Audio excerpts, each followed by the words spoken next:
What's going on, everybody? I'm still Max Ralph, wearing the same clothes as the last podcast. Seth Engle. Yeah, we hint recorded these at the same time at the same place. But anyway, this time around we're talking quarterbacks and running backs. Finishing up our position preview stuff.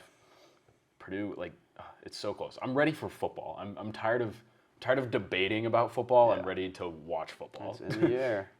But anyway, we talked a little bit on yesterday's podcast about quarterback stuff with Drew Aller being named the number 2 quarterback. Let's start out with running backs. I think this group is pretty clear-cut as the way it's going to run, at least at the start of the season. Right. You're going to see Keyvon Lee start the game on Thursday. And then Nick Singleton's your number 2. I think it's kind of like, I think you can kind of put Kaytron Allen and Devin Ford even as number 3 because they're different kinds of running backs. Yeah. Like Ford is more that third down back, the pass catcher, whereas Allen's going to be your goal line package, your short yardage guy. So I don't know if it's easy to say that one of those two guys have kind of like outworked the other, but it's going to be somewhat of that order. And I think it's 100% Keyvon Lee as the starter. Yeah, I agree. I think it's nice that the way Penn State has kind of grouped this tandem, where you have guys who are kind of different types of backs, like you mentioned. Mm-hmm. Kaytron Allen, I think, is going to score touchdowns this year. I agree. You said, he's going to be in the red zone. Very different than Singleton, very different than Ford, different than Keyvon Lee as well, who also can play the red zone pretty well. Right. I was going to say, Keyvon Lee's interesting because he's almost like a mix between Kaytron Allen and Devin Ford. Yeah. He's not like the super top-end speed guy, but he's also like fast and he's also a bigger body. Yeah, he's bulky and shifty. I think the group's great. Mm-hmm. I think Keyvon Lee, like you said, is going to get that start week 1. I think eventually, I don't know if the coaching staff can really hold back Singleton that long from starting. Yeah. I mean, the things we've heard about him are almost Saquon-esque, where he kind of has just like stepped in and it's like, yeah, this kid's the real deal. Yeah, it's like there's almost like not that much to say. It sounds like he's the ultimate package. When your running backs coach is saying like it's nice to have a guy who can go for 80 and a touchdown, like just casually. And he's just 18 years old. Yeah, you don't just like say that. You know, not what I mean? An 18-year-old. Yeah, like it's just.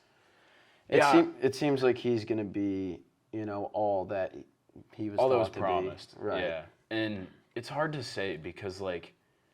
I will die on the hill that Keyvon Lee is a good running back. Oh, I love Keyvon because Lee. I don't think he gets the credit he deserves. Right. James Franklin said that, and I do agree with James on this matter. But again, he's been screwed over by his offensive lines. Like look at last year, he had nowhere to run. He was in a crowded running back room that dealt with a lot of injuries, and in 2020, I mean, he was a true freshman that got thrown in after Noah Cain got hurt, and he played decent, played pretty well for being a true freshman thrown in there. But again, he had a terrible offensive line. Yeah, I mean that's the biggest question mark going into this year is we know the offensive line, has at least improved in terms of the additions they've made, the fact that Sal Wormley's back.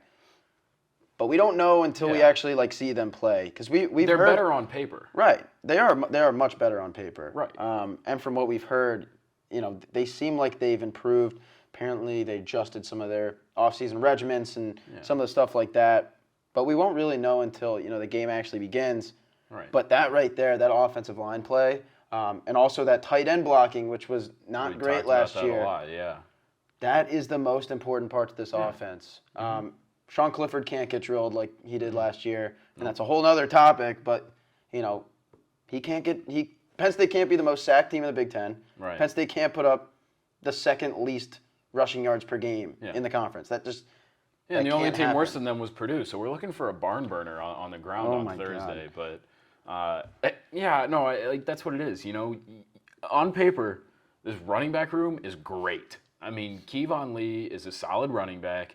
Nick Singleton, like you said, it's hard to say Saquon-esque about anybody, but the hype that he's getting just. It's very reminiscent. Yeah, it's just what we've heard. It's it's exactly like when Saquon was coming up, where it was like this guy could potentially be an 1,000-yard rusher as an 18-year-old, Yeah. which Saquon did. Right. And I think Nick Singleton is 100% capable of doing if the offensive line is competent. Yeah, it's hard to put like number predictions on because it really just depends on how well Lee plays and how well the offensive line plays. But again, like on paper, running back room is great.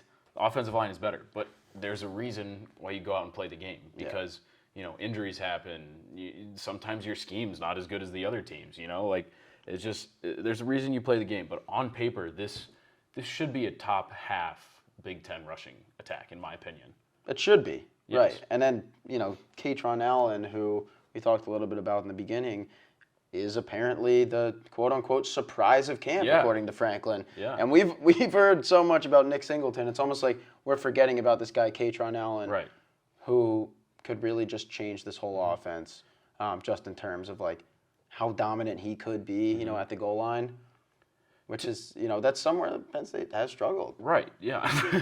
I mean, 9 overtimes and 7 failed 2-point conversions would You have agree. Keyvon Allen in that situation. Maybe things go differently. Maybe Penn State doesn't lose to Illinois. Yeah, maybe. And then, an 8-4 season versus a 7-5 season is probably a lot better in people's heads. Well, the fact that Penn State even won 7 games last year with the offensive line that they had is almost impressive. Yeah, it honestly is. Like I think we just wrote up our season predictions thing today, and like I don't think people realize just how bad that offensive line was last year, and how much. And they like to say impacts well, winning. can the running backs run the ball? Well, it's not necessarily can the running backs run the ball. Will they have the opportunity to do so? Running backs are part of it, sure, but it's just. It's not like Keyvon Lee wasn't capable of running the football last year. It's like he was just put into a jam every time. He had no openings, no holes, no nothing. Like yeah, it's the same thing as like you look at Sean Clifford. Well, if he's running outside of the pocket every pass, like he's not going to be an accurate quarterback. He's going to break his ribs again. Yeah, exactly.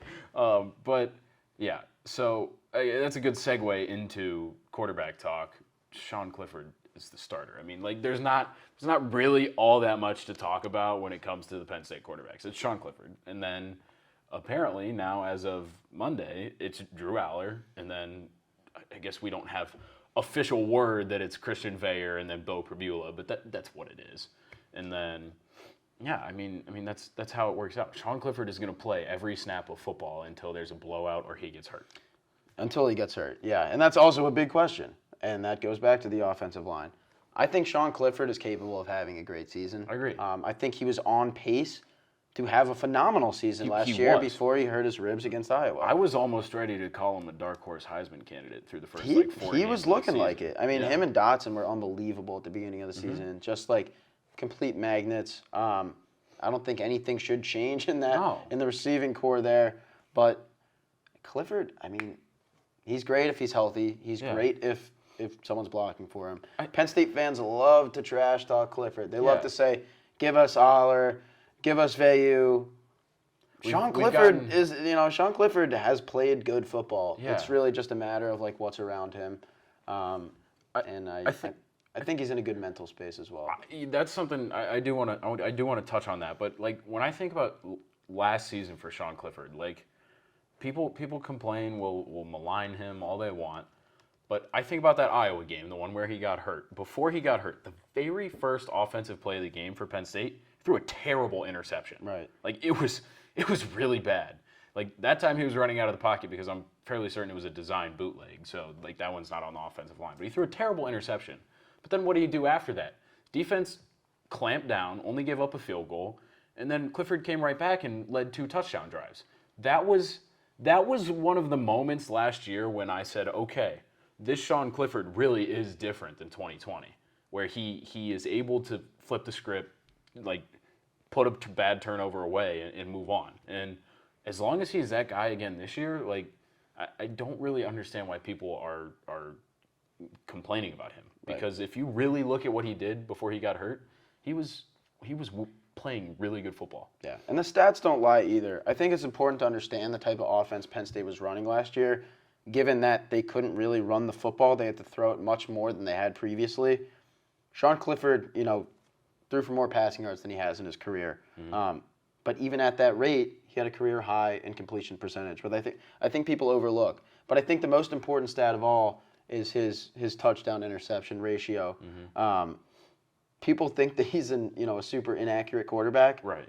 The fact that he threw 21 touchdowns last year and only 8 interceptions in a pass-only offense, I think is actually really astonishing. And he was playing as a shell of himself against Illinois. He was playing with broken ribs for half of the season. Right, and against Rutgers, he only played the first quarter. He was ill. Against Iowa, he played a quarter and a half. So he put up 21 touchdowns in 9 games. 10 games, Arkansas. Yeah. But yeah, that's what it is. And we debated a lot on Drew Aller on the last podcast, so go check that one out if you haven't. But the other thing that you mentioned that I wanted to kind of expand on was Sean Clifford's mentality right now. Like, I don't know, like I hate to like just like be so positive about him, but he kind of sounds like there's a different kind of tone in his voice. Like he's right. He seems like he's really comfortable. Well, he explained his mentality today, and I think it makes a lot of sense. He said, "I'm just business-like right now." Yeah. He is a businessman Well, yeah, now. He he's is quite literally a businessman. businessman. But it seems like he's just handling himself, on the field. Mm-hmm. He's been doing this for now 6 years. He knows what it's like to lose. He knows what it's like to win. Mm-hmm. He knows what it's like to do a little of both, kind of balance that out and silence, the fans or the haters. I just think Clifford kind of knows what's going on right now. I think he's kind of just locked in. Like, he knows it's not the end of the world if things don't go his way. I think he'd probably like to not break his ribs again or have any other serious injury. But well, here's the thing. I think people are forgetting that Sean Clifford won 10 games in 2019, and part of that, that was his first year as a starter. So, you expect bumps and bruises from the quarterback position. He's a fourth-year starter now, so you have a lot less of those bumps and bruises, naturally. He won 10 games in his first year as a starter, and you know why? It's because that was the best offensive line Penn State has had in years. I mean, you look at the rushing attack that year, Journey Brown and Noah Cain were just off the charts. Don't forget Devin Ford that year, too. Yeah, all season. They were all phenomenal. And so when you look at why Sean Clifford won 10 games when he was a less evolved quarterback, like when he wasn't who he is now, it's because he had a good offensive line. So if the offensive line can even be a semblance of a strong unit this year, I expect really good things from Sean Clifford and the Penn State offense. Yeah. For those of you that are still saying to start Drew Aller, we just have to put this out here now since we're talking about the quarterbacks.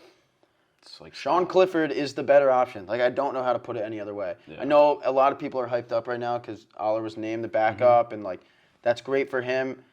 Sean Clifford is he is 6 years ahead of Drew Aller. Just straight up, he is 6 years ahead of him. Sean Clifford is a full-on adult while Drew Aller is 18 years old. Yeah, it's not going to happen. If you still think that that's even a remote possibility going into week 1, I'm sorry, it's just...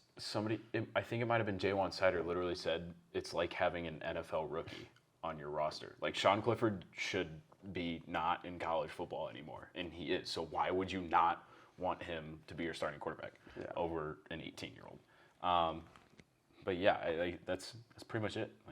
A lot of things ride on Sean Clifford, but I think more things will impact Sean Clifford's success than Sean Clifford will impact Penn State's success. Right. I agree. That's it for us for this one. Thanks for watching. Want to Know Podcast. Keep up with us online at collegian.psu.edu and on Twitter at Want to Know Pod and at PSU Footblog. Peace.